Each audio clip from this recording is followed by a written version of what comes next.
Assalamualaikum warahmatullahi wabarakatuh. Selamat siang. Perkenalkan, saya Marsha Diana Berbiru dari Program Studi Logistik Migas tingkat 4. Di sini saya akan memaparkan mengenai artikel saya dengan judul Analisis Kualitas Jasa Pengiriman Barang menggunakan metode Service Quality di PT Pelni Cabang Ambon. Yang pertama, pendahuluan. Latar belakang, PT Pelni merupakan perusahaan yang bergerak di bidang pelayaran nasional. Selain melayani jasa pengangkutan penumpang antar pulau, PT Pelni juga melayani jasa pengiriman barang. Orang dapat mengirim barang ke berbagai tempat sesuai dengan pelabuhan yang akan disinggahi oleh kapal Pelni. Barang yang dikirim boleh berupa kendaraan, general cargo, dan PT Kemas atau dry container dan river container. Nah, yang berikut kita akan masuk ke pembahasan. Di sini saya akan menjelaskan mengenai apa itu kualitas jasa, apa itu service quality, metode yang saya pakai, dan juga model kualitas layanan service quality. Yang pertama, apa itu kualitas jasa? Nah, kualitas layanan atau kualitas jasa berpusat pada upaya pemenuhan kebutuhan dan keinginan pelanggan, serta ketetapan penyampaiannya untuk mengimbangi harapan pelanggan. Kualitas jasa adalah tingkat keunggulan yang diharapkan dan pengendalian atas tingkat keunggulan tersebut untuk memenuhi keinginan pelanggan. Yang berikut saya akan menjelaskan juga mengenai definisi atau pengertian dari service quality, metode yang saya pakai. Servqual atau service quality adalah metode yang menjelaskan tentang perhitungan kualitas layanan jasa berdasarkan model konseptual yang telah dikembangkan dari penelitian yang dilakukan dan didapati adanya ketidakpuasan pelanggan dalam penggunaan layanan jasa. Untuk kualitas layanan jasa itu sendiri merupakan penilaian global atau sikap superioritas layanan.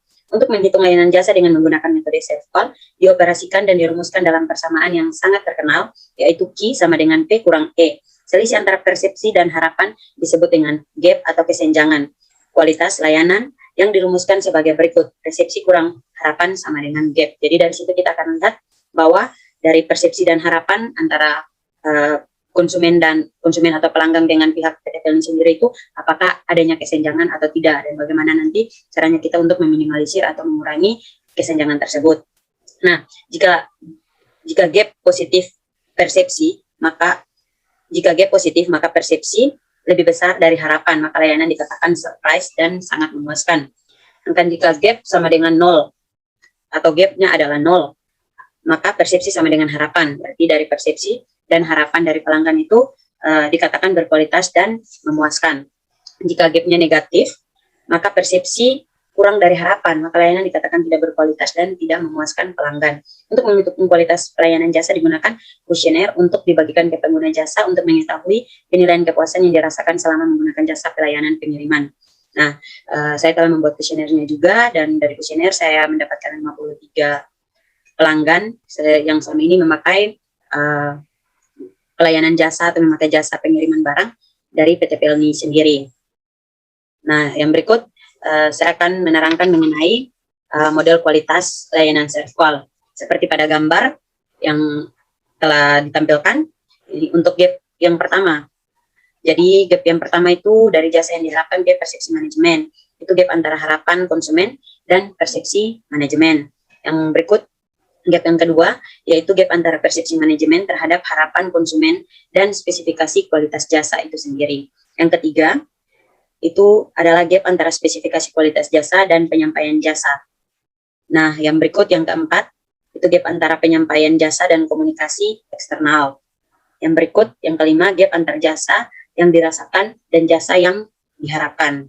Seperti itu. Oke, baik, yang berikut metode penelitian. Nah, metode atau hal yang saya teliti di sini yaitu ada 5 dimensi dari jasa tersebut. Nah, untuk menelitinya itu 5 dimensinya. Yang pertama ada thinkable atau bukti langsung, yang kedua ada reliability atau keandalan, yang ketiga ada responsiveness atau daya tanggap, yang keempat ada assurance atau jaminan, yang kelima empati atau empati itu sendiri. Nah, di sini 5 dimensi itu setiap dimensinya memiliki atribut masing-masing. Seperti yang saya tampilkan di layar, ini untuk dimensi thinkable ada 5 atribut. Jadi diuraikan atribut-atribut ini yang akan diberikan penilaian dari konsumen atau pelanggan. Nah, untuk atribut reliability ada 4, untuk dimensi reliability ada 4 atribut. Dan untuk dimensi responsiveness ada 3 atribut, dan dimensi assurance ada 2, dan dimensi empati ada 3 atribut. Nah, ini untuk nilai persepsi dan nilai harapan hasil dari kuesionernya. Jadi di sini kriteria dari dimensi dan atribut ini saya kelompokkan menjadi kriteria 1 sampai 17 yang menggambarkan atribut 1 sampai atribut yang 17. Di sini nilai persepsinya ada yang pertama itu TP tidak puas, yang kedua ada KP kurang puas, yang ketiga ada CP cukup puas, yang keempat ada P puas, dan yang kelima adalah sangat puas. Nah, untuk nilai harapan juga sedemikian rupa, ada kriteria yang 1 sampai 17 atau merupakan atributnya. Terus ada nilai harapan yang digambarkan di sini tidak puas, kurang puas, cukup puas, puas, dan sangat puas. Dan ini nilai dari pengisian kuesioner.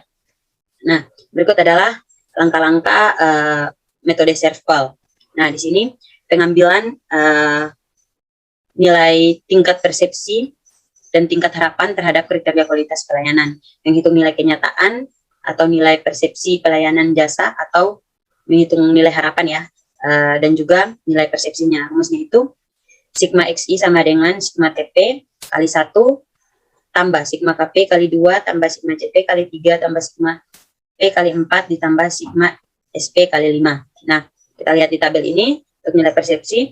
Nah, sigma TP ini dikali 1 karena ini merupakan penilaian pertama. Sigma KP dikali 2 karena penilaian kedua, dan juga sigma CP demikian juga dikali 3, sigma P juga dikali 4, sigma SP juga dikali 5, seperti itu. Begitu juga dengan nilai harapan.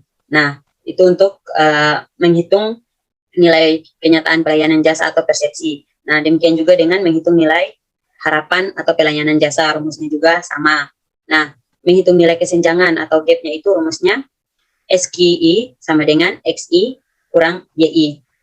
Demikian juga yang berikut juga menghitung nilai kuadran. Itulah langkah-langkah dalam metode SERVQUAL. Nah, yang berikut ada pengambilan nilai rata-rata dan nilai gap. Nah, dari nilai-nilai yang tadi, rumus yang tadi, kita mendapatkan di sini untuk nilai persepsi pelayanan, nilai pembobotan dari jumlah nilai, kelima nilai yang tadi itu, nilainya di sini untuk persepsi pelayanannya 200. Nah, 200 ini kita bagikan dengan jumlah pelanggan yang mengisi kuesioner. Jadi 200 dibagi 53, nah nilai rata-ratanya sama dengan 3,77. Begitu juga dengan nilai harapan pelayanan. Dari pembobotan nilai yang tadi kita mendapatkan nilai harapan pelayanannya 201. Nah, 201 ini juga kita bagi dengan jumlah pelanggan.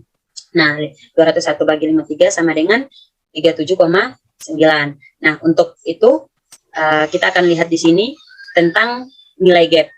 Nilai gapnya ini didapat dari nilai rata-rata dari persepsi pelayanan 3,77 dikurang nilai rata-rata dari 3,79, hasilnya atau kesenjangan yang terjadi itu sebesar 0,02. Begitu juga dengan kriteria yang berikutnya, seperti begitu sampai terakhir, dan memiliki jumlah di sini untuk gapnya 0,39. Rata-rata dari ini juga sudah tertera pada tampilannya. Dan ini adalah nilai yang telah dihitung satu persatu, seperti itu. Rumus menghitung nilai rata-rata, seperti yang saya sudah katakan tadi, XI sama dengan sigma XI per N. Nah, yang berikut adalah menentukan nilai kuadran. Nah, dari kriteria ada nilai rata-rata persepsi pelayanan dan persepsi harapan, juga sudah ada nilai gap. Nah, setelah ini kita akan menentukan nilai kuadran. Kuadran A, B, C, dan D, itu kita menentukan nilai A, berarti mungkin itu nilai yang sudah sangat baik, berarti antara pelanggan dan pihak PT PLN itu sama-sama saling puas dengan hasilnya. Jadi dari pihak PT PLN memenuhi keinginan pelanggan atau memenuhi kebutuhan pelanggan, dan pelanggan juga merasa puas dengan yang diberikan. Pelayanan dari PT PLN itu sudah puas, seperti itu. Itu untuk nilai A. D juga demikian. D itu mungkin baik, C itu cukup, D itu kurang. Nah, perhitungan di atas ini dapat dilihat bahwa kepuasan pelanggan dengan kriteria K1, K2, K8, dan K16 ternyata masuk dalam kuadran C, yang artinya kriteria ini dirasa kurang penting oleh pelanggan dan pelaksanaannya masih kurang baik. Maka dari kriteria itu perlu ditingkatkan dan diperbaiki oleh perusahaan. Lalu hasil kepuasan pelanggan dengan kriteria K3, K7, K17 ternyata masuk dalam kuadran D. Berarti kriteria ini yang dirasa tidak penting oleh pelanggan. Namun pihak PT PLN Cabang Ambon melaksanakannya dengan baik. Dan kepuasan pelanggan dengan kriteria K4, K9, K11, K12, K14, dan K15 ternyata dalam kuadran B. Berarti kriteria ini yang dirasa penting oleh pelanggan telah dilaksanakan oleh pihak PT Pelni Cabang Ambon sesuai dengan yang diharapkan oleh pelanggan. Ini harus dipertahankan. Dan kriteria K5, K6, K10, dan K13 ternyata masuk dalam kuadran A, yang berarti kriteria ini yang dirasa sangat penting bagi pelanggan dan pihak PT Pelni Cabang Ambon melaksanakannya sesuai dengan harapan pelanggan. Nah, itu untuk penentuan kuadrannya.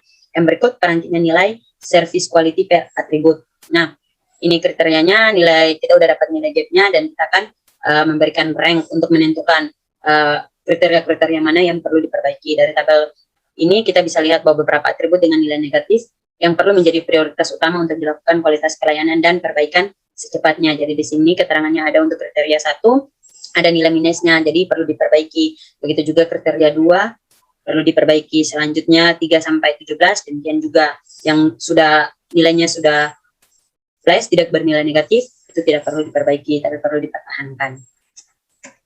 Nah, untuk itu kita masuk ke perhitungan indeks kepuasan pelanggan itu sendiri.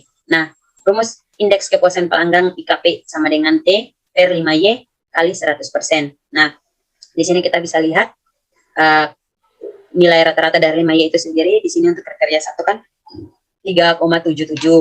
Kalau untuk itu untuk persepsi, untuk harapan 3,79. Nah, untuk itu, untuk skornya E sama dengan I kali P untuk menghasilkan nilainya di sini. Nah, untuk menghasilkan skornya. Jadi 3,77 kali 3,79 hasilnya. Nah, setelah kita menemukan hasil ini semua seperti ini, hasil terakhir di sini kita bagi dengan 5 kali 69,26 rata-rata dari nilai ini persepsi dan juga nilai persepsi ya, karena 5Y yaitu harapan. Sedangkan kalau misalnya X baru persepsi, jadi di sini T per 5Y. Nah, 5Y itu rata-rata dari nilai harapan. Di sini kita sudah jumlahkan hasilnya 69,26 dikali dengan 100% dengan hasil 85,60%. Berarti memang ada atribut-atribut yang harus diperbaiki pada slide sebelumnya. Ini untuk hasil perhitungan indeks kepuasan pelanggan, mendapatkan hasilnya 85,60%. Nah, untuk hasil analisis data, nanti saya simpulkan keseluruhan antara serval gap per dimensi dan serval gap per atribut ini saya jadikan satu untuk serval gap keseluruhan. Nah, jadi untuk serval gap keseluruhan itu dilakukan analisis agar bisa diketahui seberapa besar terjadinya kesenjangan antara nilai persepsi dan nilai harapan pengguna jasa layanan pengiriman barang PT Pelni Cabang Ambon. Dari hasil perhitungan serval dan IKP menunjukkan bahwa 85,60% pelanggan puas akan pelayanan yang diberikan oleh PT Pelni Cabang Ambon. Namun masih perlu melakukan perbaikan kualitas karena dalam perhitungan nilai serval gap keseluruhan masih menunjukkan nilai negatifnya 0,15% terhadap pelayanan yang diberikan oleh PT Pelni Cabang Ambon. Jadi dari IKP nilai terakhir yang kita hitung itu masih didapatkan nilai 85,60%, nilai yang cukup bagus, tetapi perlu ditingkatkan lagi seperti itu. Nah, yang berikut yang terakhir kesimpulan dan saran. Kesimpulannya, dari hasil perhitungan untuk indeks kepuasan pelanggan dalam menggunakan layanan jasa pengiriman barang di PT Pelni Cabang Ambon sebesar 85,60% positif dan 0,15% negatif, menunjukkan bahwa kualitas pelayanan di PT Pelni Cabang Ambon perlu ditingkatkan lagi. Yang kesimpulan yang berikutnya, untuk peningkatan kualitas layanan jasa di PT Pelni Cabang Ambon, maka pihak PT Pelni Cabang Ambon perlu memerlukan respon teknis untuk memperbaiki beberapa atribut yang menjadi prioritas utama untuk dilakukan peningkatan kualitas layanan. Nah, sarannya memperbaiki atribut-atribut pelayanan yang masih bernilai negatif dan mempertahankan atribut-atribut yang sudah bernilai positif dengan cara terus membaharui kualitas pelayanan jasa pengiriman dengan lebih memperhatikan kebutuhan dan keinginan dari pengguna layanan jasa pengiriman. Berikut, terima kasih. Sekian dari saya untuk pemaparan artikel saya. Jika ada salah kata, saya mohon maaf. Wassalamualaikum warahmatullahi wabarakatuh.